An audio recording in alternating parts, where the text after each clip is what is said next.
Ahojte, dneska konečne nastal ten správny deň, kedy sa nám vďaka našej rýchlosti podarilo spraviť skoré auto, ako sme čakali.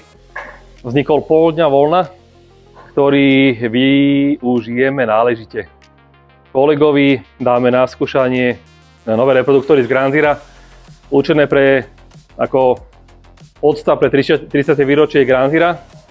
Takže tie repráky by mali byť v rámci tej ceny, samozrejme nestoja 1 000 000 eur, tak v rámci ceny by to malo byť to najlepšie, čo Granziro dokáže spraviť.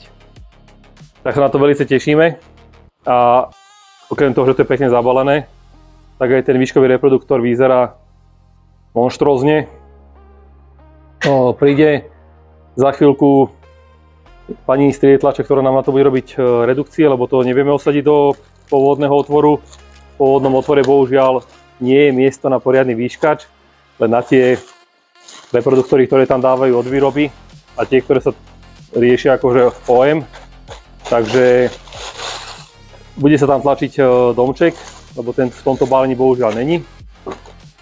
Tam sa to vždy tlačí už na mieru v týchto vyšších verziách reproduktorov. A ten reproduktor má aj peknú váhu, aj pekne vyzerá. Takže tešíme sa na to, ako to bude hrať. A taký ten cieľ tohto videa je oskúšať tieto repráky, ktoré nevyzerajú, že by málo výkonu stačilo. Tak chceme ich oskúšať napojiť na DSP zosilovač Masway, ktorý v tomto aute už je osadený a bol testovaný s inými reproduktormi. Takže teraz prišiel čas na to trošku vylepšiť, upgradenúť a dopriať Karčimu radosť zo života. Ide sa ženiť, tak potrebuje to. A ja si osobne myslím, že aj zvukár náš nám to meral tie reproduktory a dopadli dobre. Takže sa teším na to, ako to bude hrať. V tej sade sú potom ešte aj výhybky na pasívne zapojenie, ale to my do pasívu nepôjdeme určite s takýmito reproduktormi. Pôjdeme do aktívu, repráky si to zaslúžia.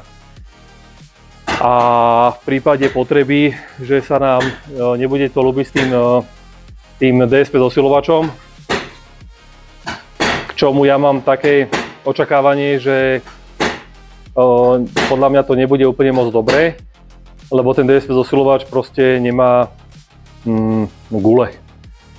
A potrebujeme tam dať nejaké klasické ABčko, nejaký urániový 6-kanál Makarov v pláne, ktorý sa bude dneska asi vyberať z môjho auta, lebo aj to budeme dneska robiť. Takže mám v pláne tam dať potom samostatný DSP, zvukový procesor, asi od Helixu, určite od Helixu. A k tomu dať vlastne od Granzira urániový 6 SQ zosilovač. Je to veľký kus zosilovača, ale ten zosilovač je brutálny. A tým pádom vlastne ho dáme 4 kanály na predok, 2 kanály na zadné reproduktory. Má tam 4 kanály, menší výkon, 2 má väčší, takže 2 pôjdu na tieto basaky do dverí. To je akože... Keď prídete k nám niekedy na predaniu, rád vám to vybalím, to balenie, mám ich tu viacej. Môžete si ho poťažkať, je to fakt kus reproduktoru. Potom človek vie, že s takým reproduktorom potrebujete aj poriadny zosilovač, aby ten reprák dokázal kontrolovať, rozhýbať a hlavne, aby ho dokázal využiť. Rozdiel je to taký, že máte napríklad Mustanga s 4-valcovým EcoBoostom, či ak to nevolajú. Má to síce nejaké kone, ale proste s 5 litrom, s 8 valcom je to proste úplne inde, hej. Tak to je ako keby porovnanie DSP zosilovač versus klasické ABčko.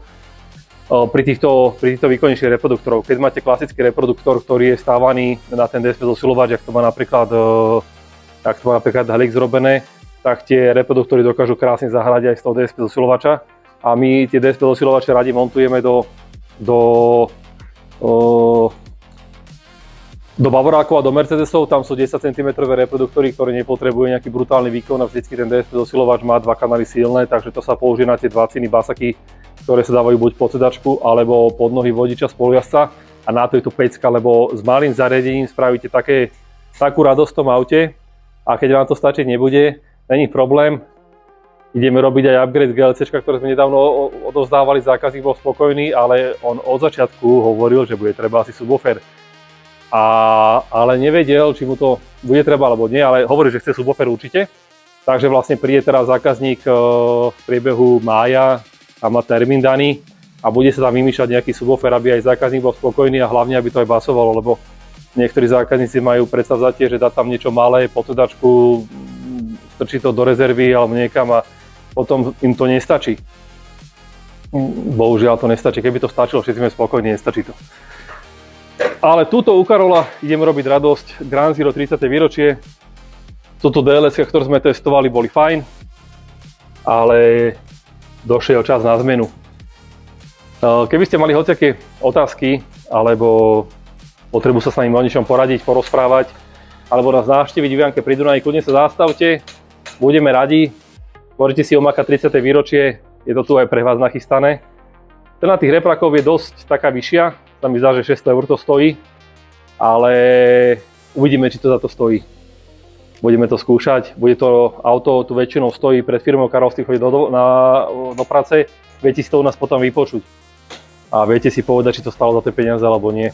Každopádne repraky máme od 69 €, keby ste potrebovali nejaké 16,5, nech sa páči. Pekný deň vám prajem, majte sa, čaute, ahojte.